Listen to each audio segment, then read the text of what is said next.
What's going on, everyone? Andy here, back at you with another video. Today I want to talk about something different. Before I start, I just wanted to give you guys a little story. I work in a game store where we trade in consoles and buy consoles off other people and games and whatnot. And just about 2 days ago, I got customers that has been coming in, and one item that I realized that I've been trading in quite often throughout my shift was Xboxes, primarily the standard Xbox and a few X's. Now when they get traded into us, obviously we take them in and everything, and I had a little chat with the customer just out of curiosity, wanted to ask him why is he trading it away and stuff. And with the X, because it looks like it was barely used and it looks pretty brand new, it literally looks like he has probably played on it maybe just once or twice. So we had a little conversation and just wanted to ask him what he thought of the console and why is he trading it away. And he told me one of his biggest disappointment towards the console wasn't the fact that it's power. In terms of power, he was actually very happy to it and he was very impressed by what the X is capable of doing. But then we start talking about games, and this is basically where the whole disappointment thing kicks in. It's where he literally just didn't felt like the Xbox One has enough compelling exclusives to keep his attention.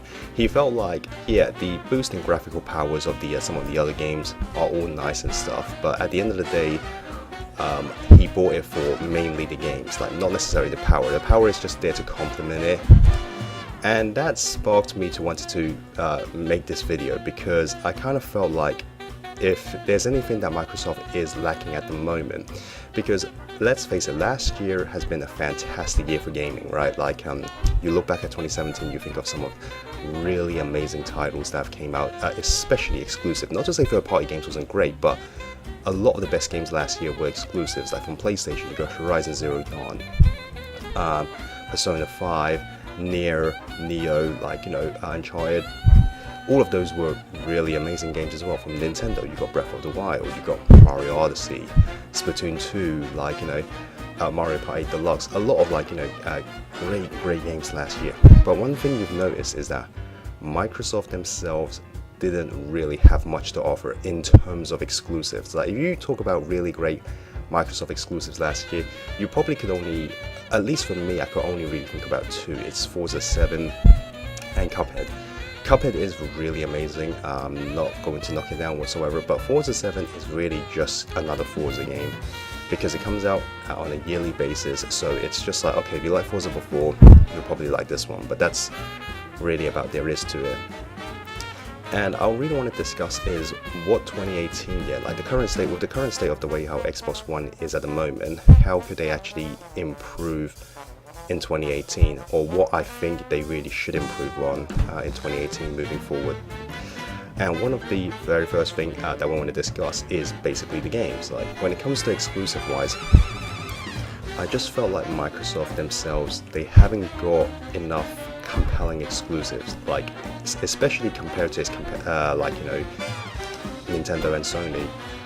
It's not to say that their exclusives are bad per se, but they don't really move units. They don't necessarily push people to feel oh my god, I have to get this console just to play this game.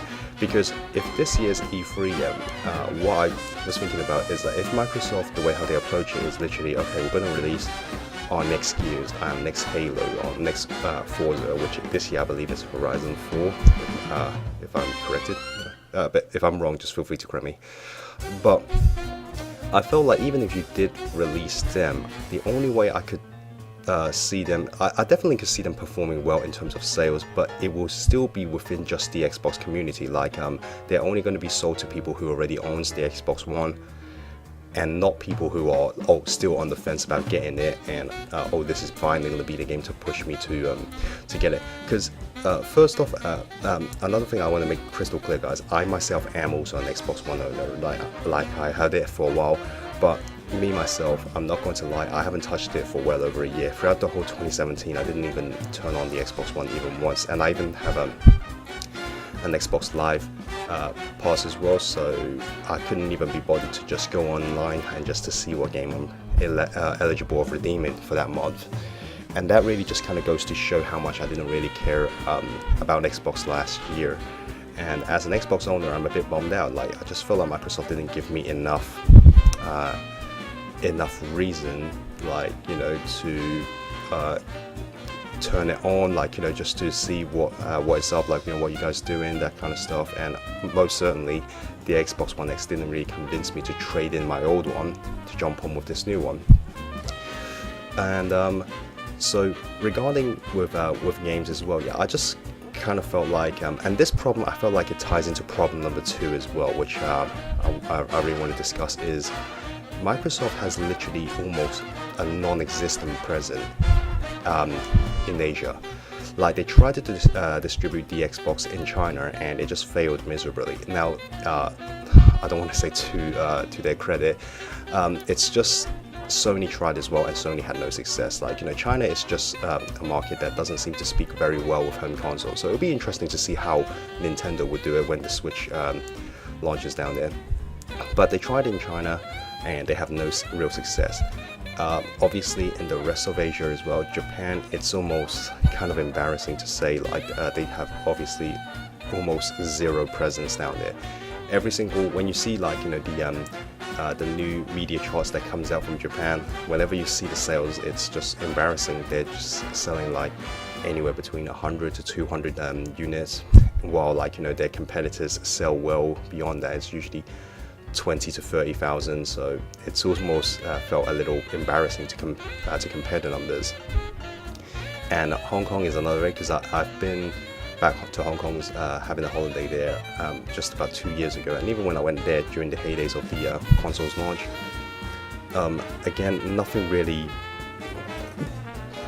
nothing have actually really came out regarding in Hong Kong. Most people just tend to game on Nintendo and PlayStation. Like, you know, most of the places that I go around, whether or not if it's game stores or whatsoever, they all just seems to have a heavier promotion on PS4 rather than the Xbox. So again, their presence in Hong Kong is also not that strong.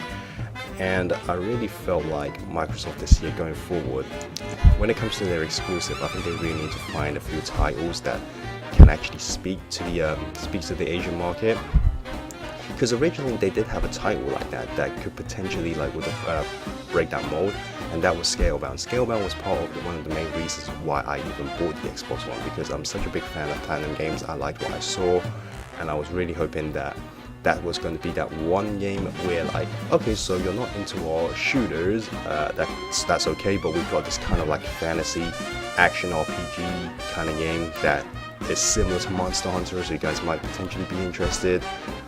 And then obviously we all know what happened to it. It got canned, and then, like, nothing's been heard about it ever again.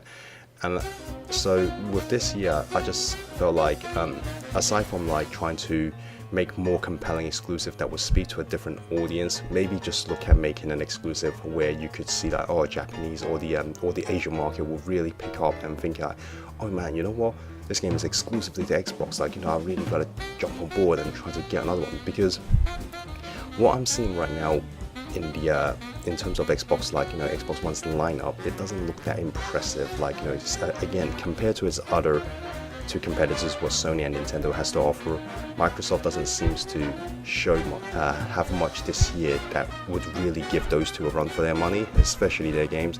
I mean, they got Sea of Thieves, State of Decay 2, and Crackdown 3. And Crackdown 3, keep in mind, yeah, they delayed it because there was a bit of apparently last year at E3 most of the people played it.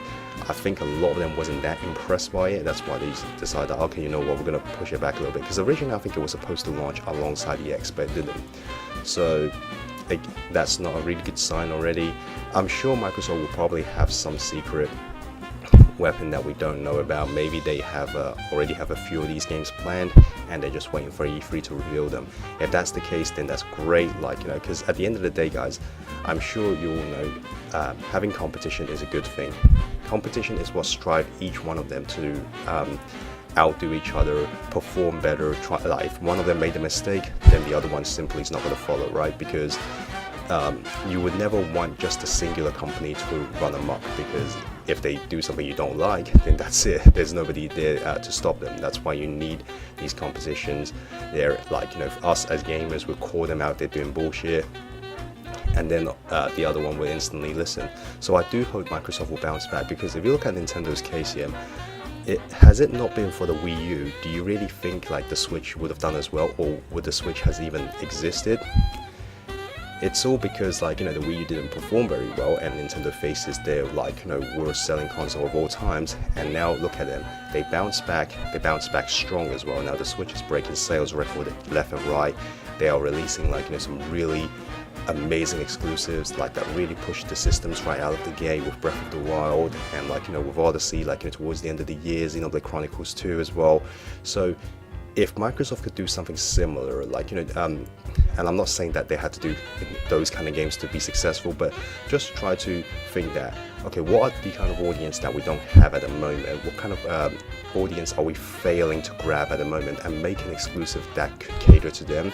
If they could do that, then I think Microsoft could have a very good 2018, just by simply, again, doing those two things. Because as far as for me, I feel like those are literally the two things that Microsoft at the moment is failing upon. It's not like they have trouble presenting themselves. It's really just the exclusives and having an almost non-existent presence in Asia. But anyway guys, that's enough from me, and as always, I would like to hear what you think, so comment below and then we can have like a discussion. If you like this video, please consider subscribing and hitting a like. If not, you can hit a dislike. Once again guys, thank you so much for watching. I really appreciate it, and for those of you who are new to our channel and have subscribed to us, thank you so much. We are like, very grateful of it, and I'll be hopefully talking to you guys a lot sooner.